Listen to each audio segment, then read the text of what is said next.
Hello, please. Yeah. Paul is Um, saying hi everyone. Tommy saying hi. Hey. hello. Was good. Sorry for the bad camera quality today. We'll have to stick with that today. But today's creators call, I know we didn't have one last week, which is because I was not here. Lenny, great to see you. Hope China's treating you well. I am actually back in Germany, which is why we're having this call now. I was on production for the last week, which is why I could not have the call. But I'm back now, and I will be back. Next calls will happen. Guys, super quick announcement. Today's creators call is about a special topic, which is delegation and outsourcing, and also collaboration with other creators. The main question I want to go over and talk about is kind of how long should you stay a solo creator? Because there is a big misconception that a lot of people have. They think that outsourcing and delegation are topics that happen so much further in their career. There's so much stuff they need to do until they can even think about that.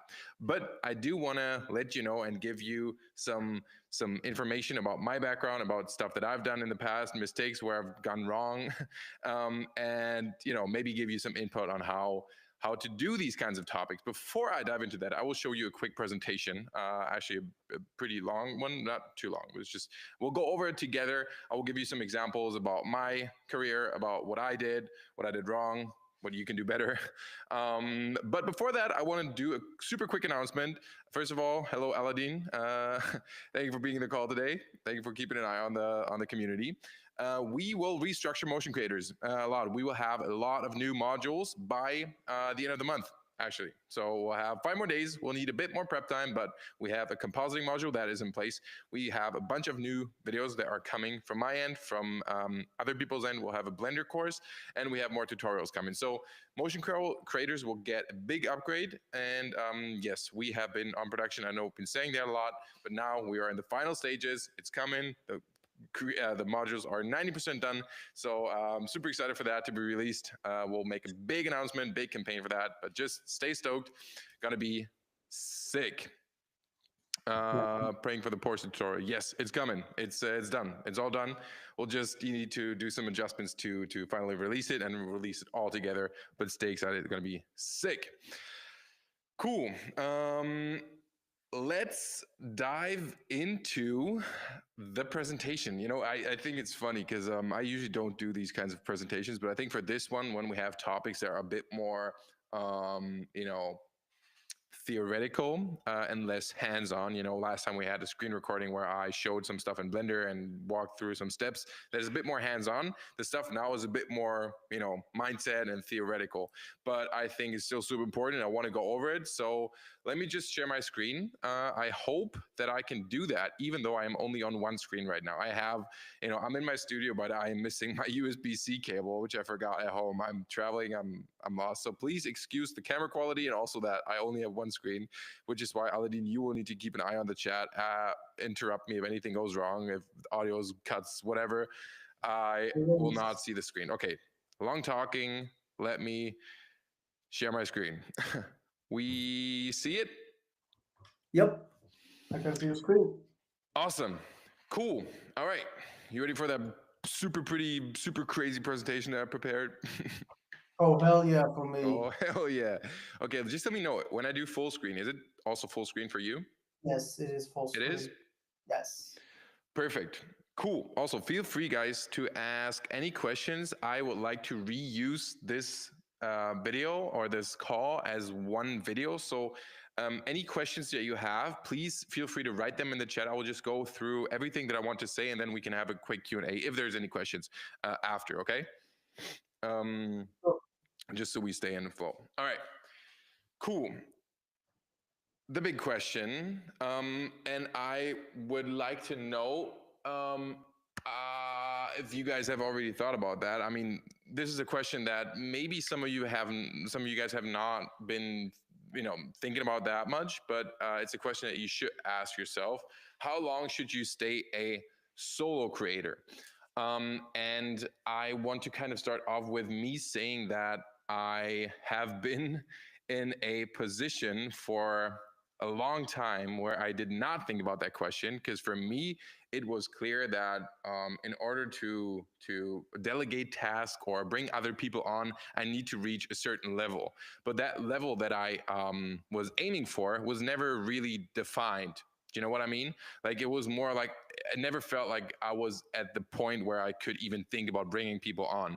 And that was only until, let me just think, it was like 1.5 years ago where I started to bring on other creators, meaning that until that point, from the start of my career, which was when I was like, I don't know, 14, if you want to call it that, my start of my career. But ever since I started creating videos up until, maybe early or late 2023, I was a solo hustler. I was doing all work by myself.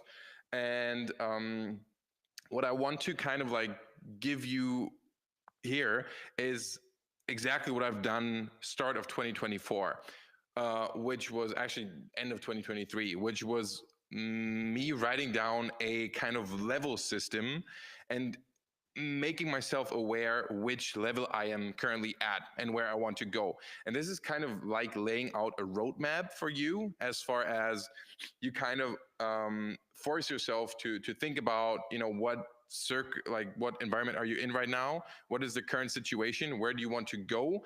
And when do you need to do what in order to reach the next level? Does that make sense? Um, and I kind of want to break it down a bit better with numbers.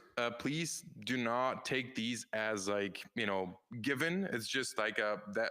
I think it's better to work with numbers.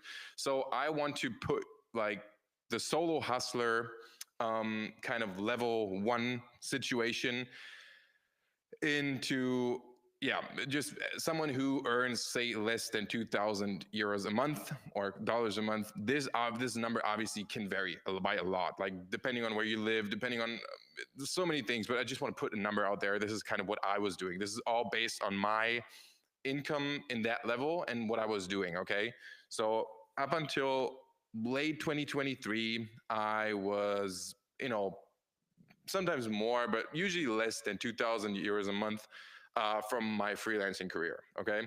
So that meant that I was doing everything myself. I was filming, I was editing, I was doing the emailing, I was also doing the posting, obviously. And my goal was set on skill building and brand building and overall clarity of what I was actually doing here. And that was very important. Because at the end of the day, you don't want to delegate things too fast, but you want to kind of have your style set and your strength set first, in order to be able to delegate tasks or small repetitive tasks. That means that if you don't even have a workflow that is kind of that you have figured out, how will you bring someone else on in order to follow that workflow? Do you know what I mean? And I think this is very important to kind of like have in mind, that obviously when you're starting out, you will not be able to delegate stuff that you haven't even done for yourself. So what I was doing, I was collaborating with other creators and doing projects with other people, not for the growth and not for the cash, but for the growth. Collaborating with other people meant new input, I was basically just kind of like trying to suck in as much input and knowledge as I could get. And the tricky situation with this one, and I think this is where a lot of people sit at, is that they stay in that position for too long, because that is exactly what I was doing. I never felt like I knew enough in order to feel like I can actually onboard someone or bring someone onto a project, because I didn't feel confident enough to tell that person what to do, because I didn't even know what to do either. And I haven't done this stuff before. So I was kind of like being in that position basically ever since, and if you look at my website, even this website looks super professional, but I was a solo hustler for all these projects that you can see here. All the stuff that is on here on my website was all done by me. No onboarding, no nothing. And this is my old website, by the way. I haven't updated that, but I think it kind of reflects of where my mind was at, and I was kind of presenting something on the outside that I didn't really feel like I was. I was presenting myself as the guy who knows everything, and but I never felt that way, which also meant that I was never really confident in bringing other people on. Also, the stuff that is on my YouTube channel. When I first started out, you can see back in the days I was doing these Minecraft intros, and yeah, that was 9 years ago. Wow, that's crazy. And 10 years ago, but yeah, these videos obviously all did by myself, and I was basically just doing them for the fun of it. That at that point, that was definitely not a business behind that, but I was doing it because I had fun doing it and because I learned it. And I think this is where everybody should start. They should have a passion for something. They should start because they want to learn more. But then comes the next level, which is the busy freelancer. And I think I missed my turning point where I became a busy freelancer, but still felt like the solo hustler. Do you know what I mean?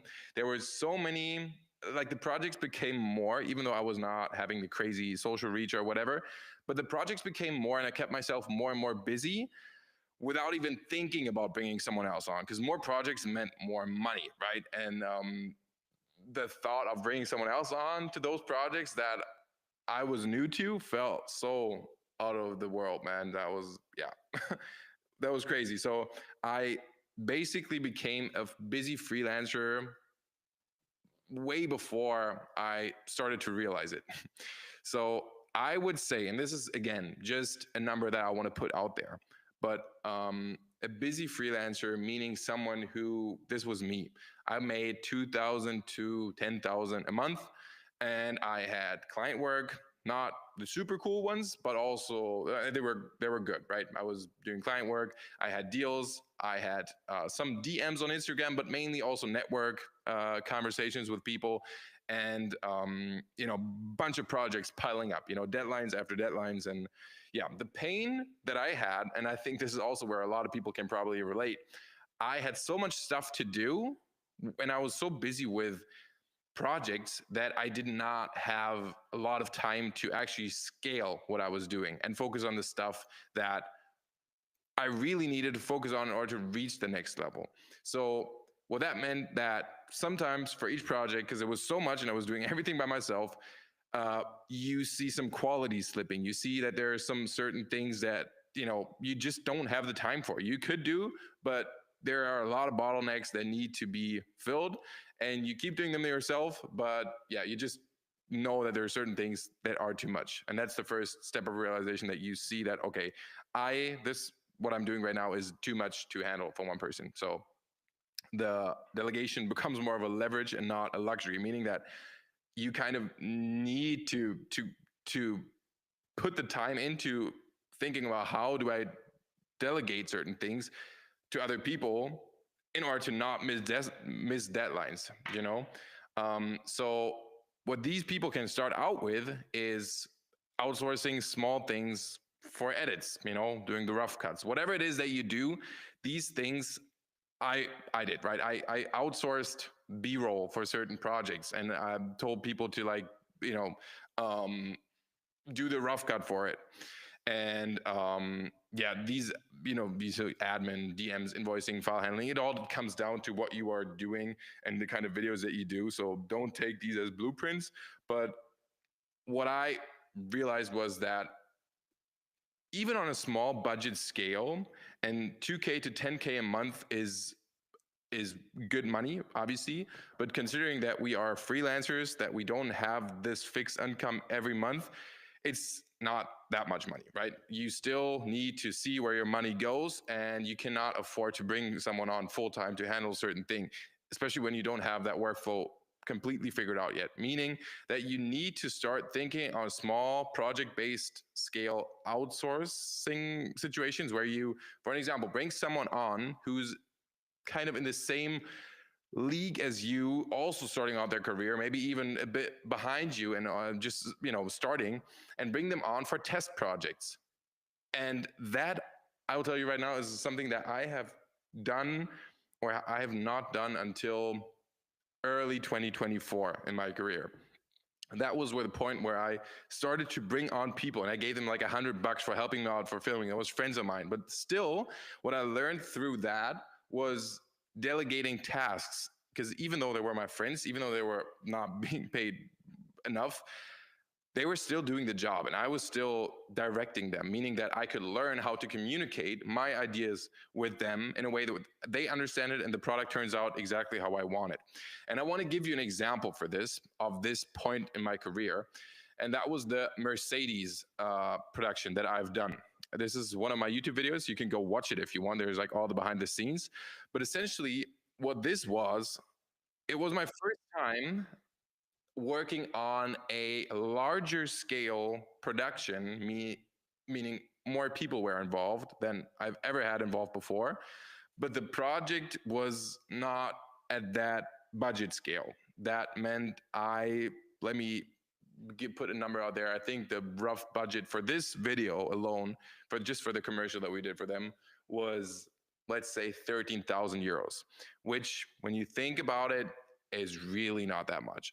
And it's really unrealistic when you tell a traditional production company that you have 13,000 euros for a project, for a commercial like that they will say this is doable. But I did. And I managed to create something that was quality approved by Mercedes-Benz. And it was my first time bringing on people that helped me with something. And they were all people I knew. None of them were being paid enough, but I had at least 20 people involved on this project. And you can see that even with this, I don't think I made any money with this project. And I knew that before, but it was more than I've ever gotten for a project on this, or just for one video. I've never done a project of that scale for 13 or 15,000 euros. And I was like, okay, this is my opportunity to kind of go out a bit more than I was able to before. So I was able to rent equipment. Even I got a big discount, but I was still able to bring on people, pay people, not enough, but I was able to bring in people. And I spent almost all the budget on this campaign. I made no money with this, barely any money with this. And I was able to pay people to do stuff, right? And I was able to work together with a group of people that were all passionate for it.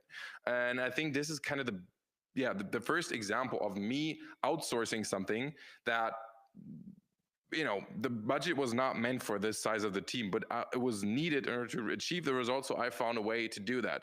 And I think this is a good example of how you can start outsourcing stuff even with a smaller scale. And obviously it doesn't need to be a commercial for Mercedes as your first project. Again, what I said, I realized this way too late. I should have done this way before, but this was my first time actually doing it. And I learned so much just from communicating with people, learning how to direct a vision, because you can see I was barely, I'd never pressed the record button on the camera. I was just there talking and communicating my vision. But this was, I learned so much through that project that, yeah, you can watch the video if you want. It's up there. I did some commentary and everything to it. But yeah, going back to that presentation, I think level 2 is when you're a busy freelancer and you kind of realize that you need to outsource stuff because you realize quality is lacking, you're not able to meet deadlines, all that stuff. Again, please do not take these as like blueprints. This is just from my experience, okay? And then obviously the next level that I thought of was the creator CEO. This is a very stupid name for it, but essentially someone who makes, oops, wait, did I have the same slide in here twice? Yeah, awesome. Essentially someone who makes more than the 10K per month and is starting to build a team around him. And this is kind of the position that I am currently in, and I want to kind of go over what my current situation is and how my delegation process looks like in a second. But I just want to answer or have yourself ask a few questions. And answer the question when to start delegating. And I think the basic answer, this is one of the quotes that I got from one of the guys I was working back in the day, super wise guy. And he said, he said something, don't wait for your bank account to fully allow it. Wait until your calendar doesn't.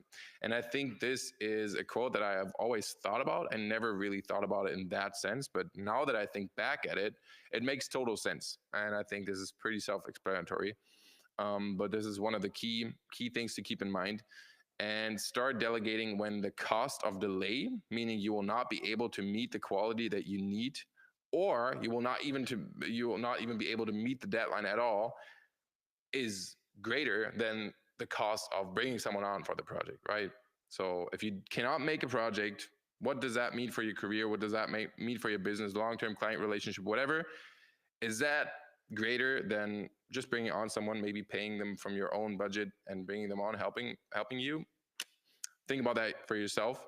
And I have started to kind of build a habit, which is trying to buy back 5 hours per week. This is something that I do not always meet. I tend to be someone who always falls into the trap of doing stuff myself, but I try to keep that a habit and try to delegate tasks each week to buy back 5 hours. And I think this is something that has helped me in the long run over the last 4 months a lot.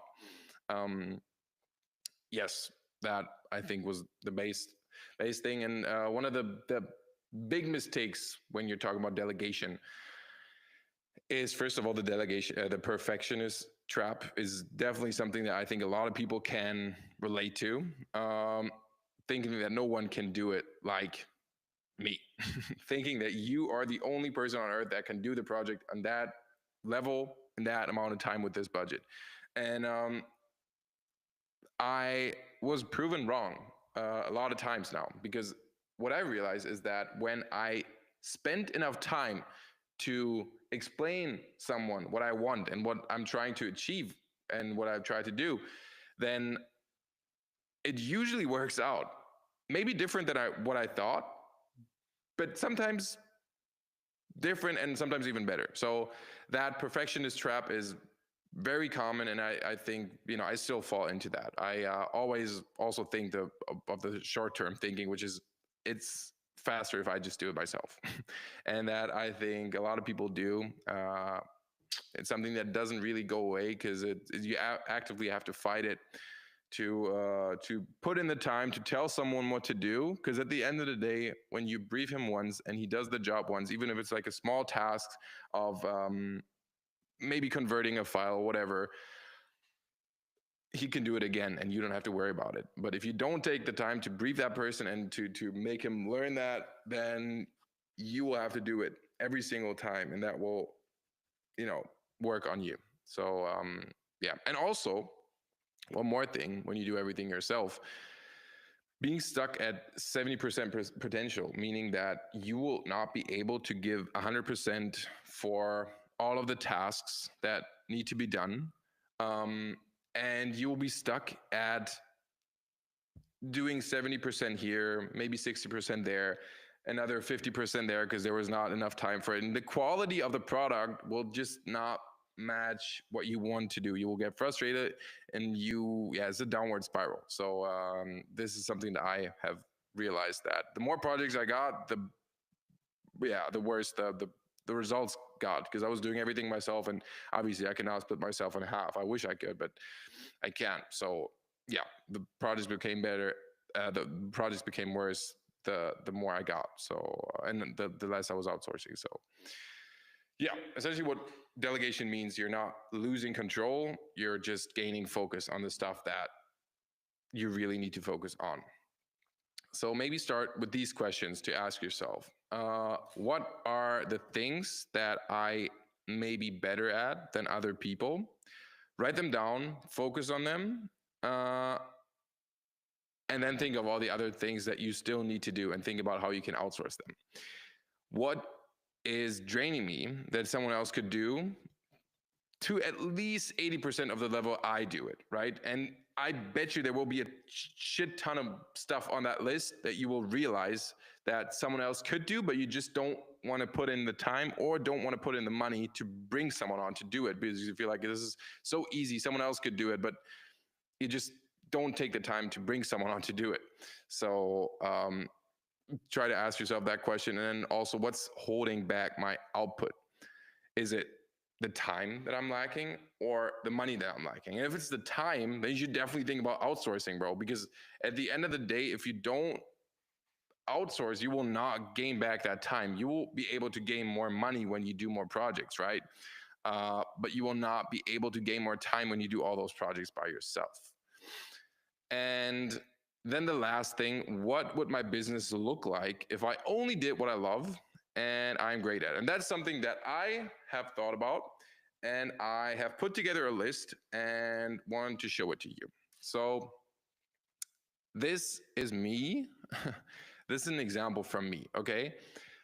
I broke it down into a little table and broke it down into topics and stuff that I do and stuff that I delegate and the skills that are required or budgets that come with it. So, by the way, this is not a blueprint. Again, I'm still in the process of making this my main habit.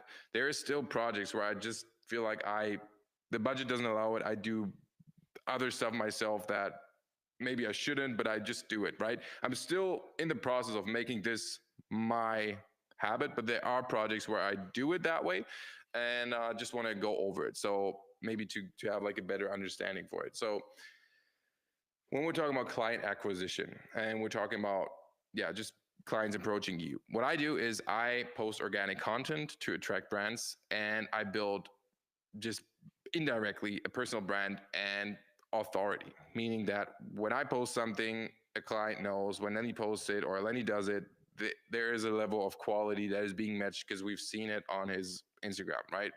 That I do. What I don't do or I delegate is handling email replies, or mostly. Sometimes I still write emails back, but for most of the stuff that I do, when it gets to a level where there's a lot of email requests and a lot of clients, a lot of communication needs to be involved, I try to outsource that. I try to have my manager reply to those emails, qualify the leads, schedule those introduction calls, because that is the stuff that is basically stealing a lot of my time. But also, obviously it's super important because you need to write back to clients and schedule those appointments. What that requires from my end, obviously, is a pretty strong online presence and outstanding work, obviously. Otherwise, clients will not approach me. If I don't do stuff that is outside the box, that is, that they want, then obviously, I think this is clear. This is kind of like what is required. The client calls, when I sit in client calls and we're talking about brand relationships, I am in those calls. I lead those calls, and I try to ask the right questions, try to convince them that working with me is the right choice. I try to inspire and I build trust within that call. I position myself as the creative, I don't want to say mastermind, but the creative partner that they choose to work with. And having that one-on-one, face-to-face builds that trust. So that is something that I'm good at, and also something that is also very important for me to be there. What I don't do, what I delegate, is after those calls, sending out the discussed proposals. I have a call with my manager and we talk about the budgets, but he sends out the proposals, right? He handles the quotes, he handles the pricing, he handles the rough timelines, the client communication. This is something that helps me because I only need to one person, and he just writes a good response and makes it professional. And B, also what comes with that is I am able to focus on being the fun guy. When the client sits in the call with me, the only thing we talk about is the fun creative stuff, right? And the boring and annoying and also sometimes a bit tricky budget negotiations, all that stuff, that is not connected to my name. That is connected to that angry manager. Meaning that the client will only see me as the creative fun guy. So that is also why that helps. What that obviously comes with, or it requires a certain level of soft skills You need to sit in those calls, be able to talk to people, have some charisma and clarity when you're trying to present them with a vision. You want to give them you want to build that trust, right? And that doesn't come from being insecure, and that personality development that has happened is also what helps with that. When we're talking about concepting pre-production, I create the core creative idea for the campaign, right? I define the style, I define the transitions, the concepts, the hooks, and I focus on it being original and also create the shot list for it. I also prepare the concept to show it to the client. That is my job, right? But I'm fine with that. This is something I love. I love to sit here and just, spend 1.5 hours walking around my office, just looking at my wall and just trying to think of something. That creative pressure is something that I can handle and I like to do. So this is something that I do. What I don't do is I do not plan for the logistics, the flights, for example, prepping the gear, all that stuff. Again, this is not for every project. Some projects are a bit more like that, especially when you're working with an agency. They usually take care of all the logistics. You don't have to worry about that. You just have to show up, be the creative guy, and then leave. But depending on, what project scale you're working on, that differs. Talking about the creative headspace is obviously something that I need room for, that I need to make the room for. If I have a concept that I need to prepare until tomorrow, this is not something that falls from the sky. I need to sit here and have the time to think. And sometimes that means taking a walk. Sometimes that means sitting on the couch, eating a burger. Sometimes it means going to the gym, but this creative headspace, you need to make room for it, because otherwise you will go crazy. And that is also something that comes with delegation, being able to make this room for you. And also, obviously, medium budget. When you talk about logistics, there needs to be an allocated budget for planning the logistics, prepping the gear, renting the gear, all that stuff. But again, this is just small things. Then let's go over production real quick. And I just, I'll make this quick, but I just want to go over this as like an example, so you have something to kind of relate to. What I do on production is I direct on set, I perform in front of the camera, and I lead the creative decisions when I'm on set, right? So if there's a question that needs to be answered, nobody can answer that question, I will need to be the one to answer that questions, right? I want to use the Mercedes-Benz project as an example. I did not press the camera once, but when there was a problem that needed to be solved, I need to be the one that comes up with a solution for that problem, right? And that is basically the role of a director, but I don't do traditional set direction or set production. So this is more, of even if I just go out with 1 or 2 people and I shoot something, I'm still the one who tells them what camera moves they should do and what angles. And, I need to make the decision. There needs to be one on set that makes the decision. That is me. So, yeah, but the camera operation, someone else does. The lighting, the gear handling, someone else does. I usually bring 1 or 2 people to film BTS and just help on set, just to just keep that out of my head and just have everything come together. That comes with having a clear direction, knowing what you want first of all. Otherwise, you will sit there and not know what to tell people, and also require a certain level of budget that needs to be allocated. So when you bring someone on, maybe it's a friend and you can pay them or you cannot pay them a little amount of money. That's cool. I used to do that. Now I try to bring on people that I can actually pay and pay well, so they do a good job.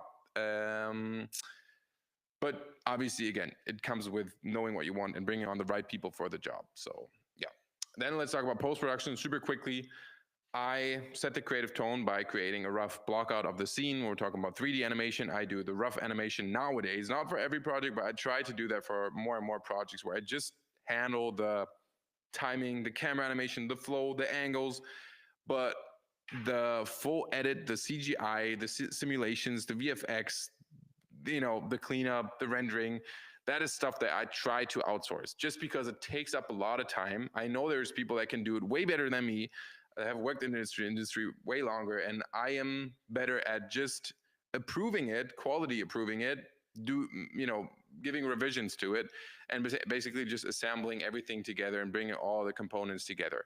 That also comes with having a visual direction that you want to achieve, and also a base understanding for what the different steps are and how to approach them. Because when you do not know and have never worked in 3D software, for an example, you want to create a 3D video, it's going to be very hard for you to find the most efficient workflow, meaning also the most, the least expensive workflow, in order to achieve the product, because you don't know what things need to be done in order to achieve the result. That means, because I know how 3D works, I work in 3D. I have spent a lot of time in 3D. I know After Effects, I know video editing. I am aware of all these different tools. I know when someone is wasting money on, is wasting time on something, right? So if someone is sitting there taking up a lot of time for the certain thing, I can tell them, hey, this doesn't need to be that detailed, or hey, this should not take that long, right?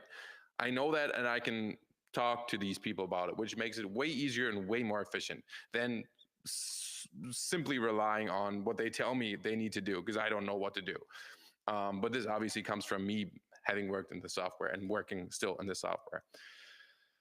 Whew, a lot of talking. I want to end with this question. It's not super deep, but I think it's a start. And just basically give you that question. What part are you scared to let go of, but know you should? And then maybe start with that. It can be as simple as uploading raw files to a drive in order to meet a deadline. It can also just be rough cuts, something that you know takes up a lot of your time. You know other people could do it, but you just don't feel like you have the budget for it. And then try to find a solution and try to have these test runs with people. Try what it's like, if you're not already doing that, try what it's like to bring other people on, use or take the time to onboard them, share them your vision, and then see what happens.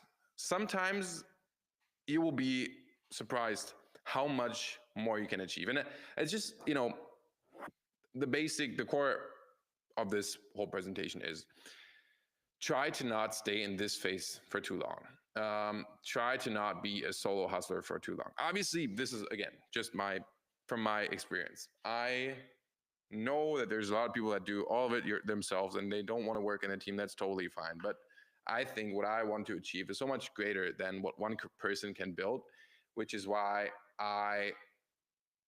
if I could go back and tell myself these things, I would have told myself at least 3 years ago to start outsourcing stuff, because I was not aware that it's that important, or I just never felt I was ready.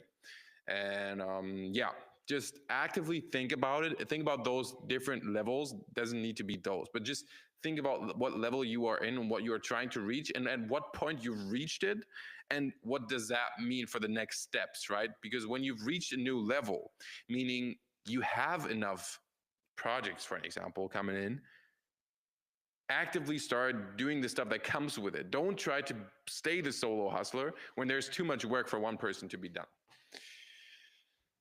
Okay, that was a super quick presentation. Paul was saying outreach website and admin hard to juggle SEO, etc., whilst trying to define yourself creatively, brand yourself / brand yourself. I am so sorry, Aladdin, but I need to read that question again because I did No, not it's see not the that chat. question. He was just like saying it. Can you So say it yeah. again? Okay, so he's saying out. It's not a question, but just he's saying Okay. sentence. Outreach website and admin hard to juggle SEO, etc., whilst trying to define yourself creatively / brand yourself. Mm-hmm. If you are taking questions, Lenny, was there a series of steps or a defining moments before your work really took off? Seems your style was so developed straight out of the gate. That is a question. Wow, that is so not true. My style has, or wait, maybe I read that wrong. He said, seems your style was so developed straight out the gate. That is not true. My style did not, if I got that question right, my style changed so much before I did what I do now. I've done so many different things. And when I talk about outsourcing, I talk about all types of outsourcing because I've done all types of work, right? I've worked on documentaries, I've done music videos, I've done raw cut for corporate businesses, I've done social media, street interviews, I've done so much stuff, and all of it was different. But at the end of the day, when we're talking about outsourcing, I see with every single thing that I've done, I know there were parts of it that I could have outsourced way earlier than I did, right? And now because I do what I do, right? I do the videos that I do and I work with the brands that I work with. That means I have certain things that I outsource, right? But that does not mean that my style has been that way before, and I could have like I I should have started outsourcing way before than but way before I started to actually do it. And I think what was the first part? Was there a series of steps or defining moments before your work really took off? No, actually not. I think I the only step you need to take is actually try to do it. I will give you an example. The first time I actually outsourced, and if you want to call it that, outsourced things or let other people help me, was my show reel video that I did. And let me just super quickly share my screen, because that was the first time I was working on set and I was basically, I mean, I don't want to call it directing, but I was directing. I was actually directing. This was it's this video. I don't know if you've seen it, but it's pretty much 1 year ago.